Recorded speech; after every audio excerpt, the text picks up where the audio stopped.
আজকের গল্প নিজের ফাঁদে, কলমে টুলু গাঙ্গুলি। অরুণা ইদানিং বড্ড কষ্ট পাচ্ছে।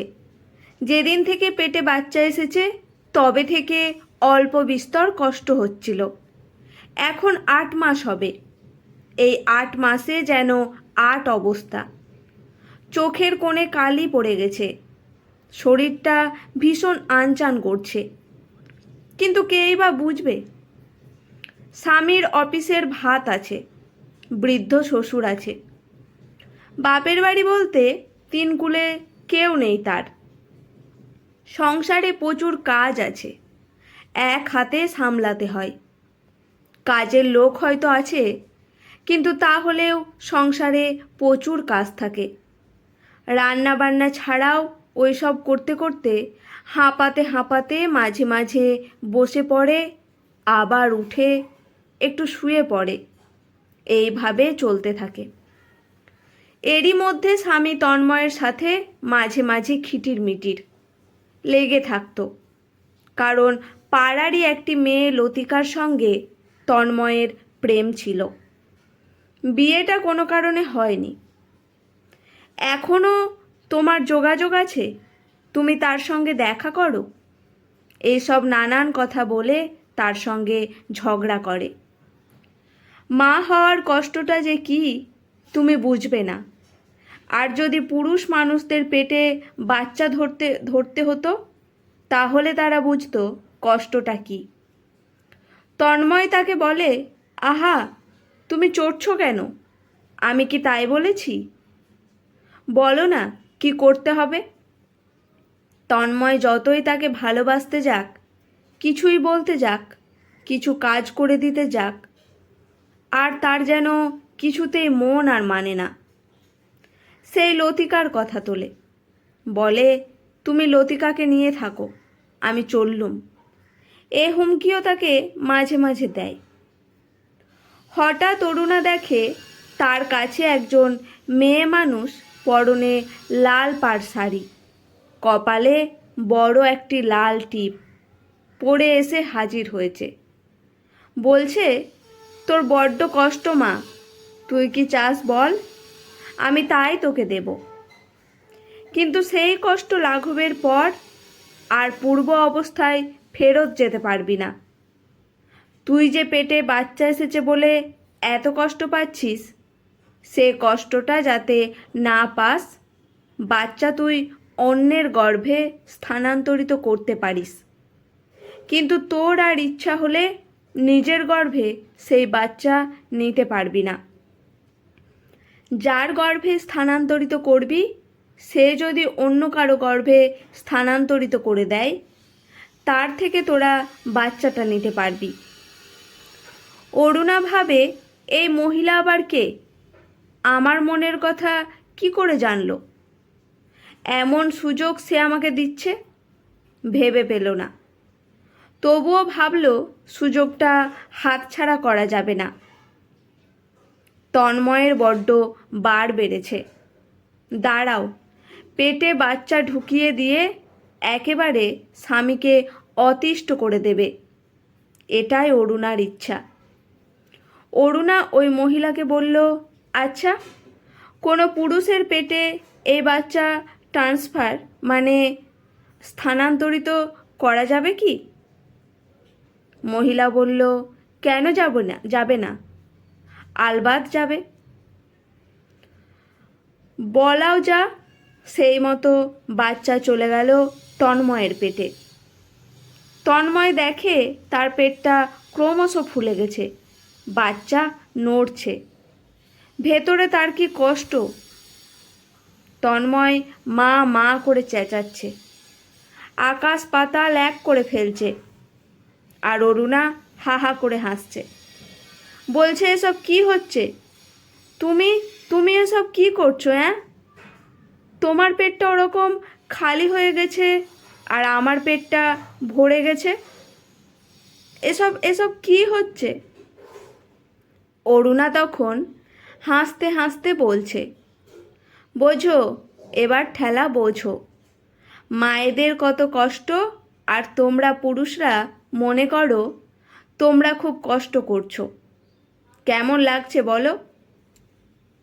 তন্ময় দেখে দূরে এক মহিলা ঘোমটা দিয়ে দাঁড়িয়ে আছে, আর তন্ময় তার পায়ের কাছে গিয়ে বলছে, আপনি এসব করিয়েছেন?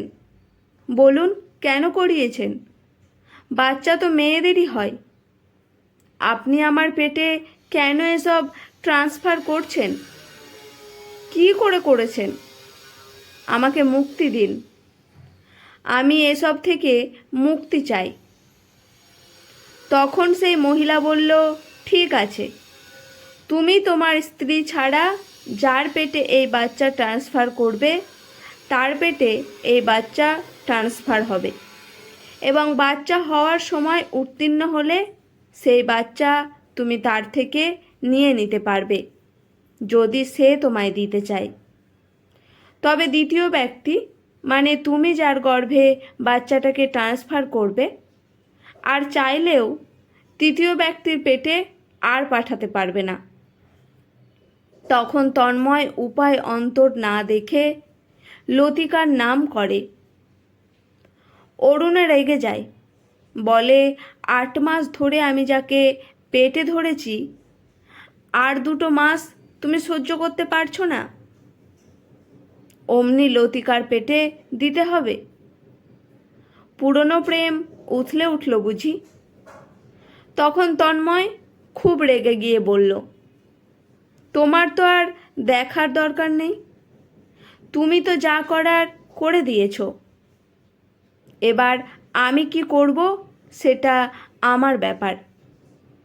বলুন তো আপনি, কি করে আমি অন্যের পেটে এই বাচ্চা ট্রান্সফার করব? মহিলা তখন বলল, বাচ্চা তুই আমার ছা, এখন তুই অন্যর পেটে চলে যা। পৃথিবীর মুখ দেখবি যখন, আমার সন্তান হবি তখন। এই মন্ত্রটা বলে ওই মহিলা চলে যায়। বলাও যা, করাও তা।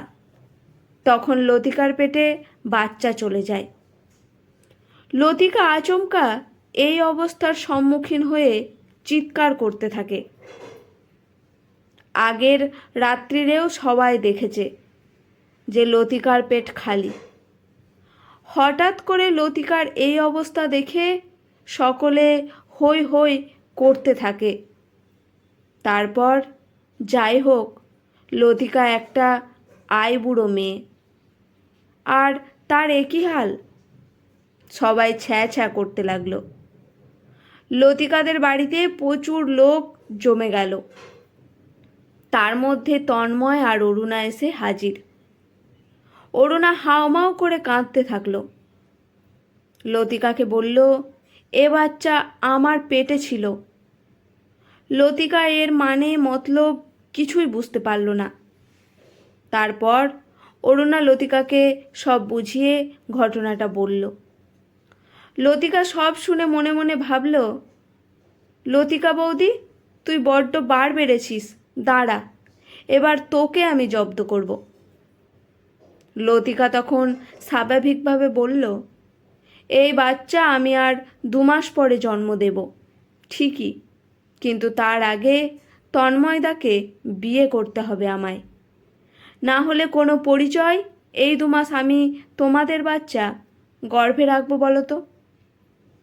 অরুণা রাজি না হলেও তন্ময় লতিকাকে বিয়ে করতে রাজি হলো। রাতারাতি সব জোগাড় যন্ত্র করে তন্ময় আর লতিকার বিয়ে হয়ে গেল।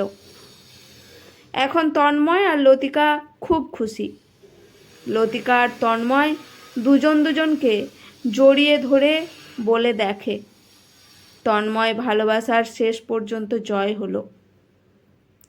তন্ময় বলে, এবার অরুণা জব্দ, বড্ড আমাকে জ্বালায়। অরুণা হাও করে কাঁদতে থাকলো। জোরে জোরে পা ছুটছে, মাথা ঠুকছে, চিৎকার চেঁচামেচি করছে। তন্ময় অরুণাকে ডাকছে আর বলছে, এই তুমি ঘুমন্ত কি স্বপ্ন দেখছো? এত লাথি মারছো কেন আমায়? এত কাঁদছো কেন? কি হলো বলো আমায়? অরুণা স্বপ্নের মধ্যে এতটাই বিভোর হয়েছিল যে তার ঘোর ভাঙতে বেশ কিছুটা সময় চলে গেল।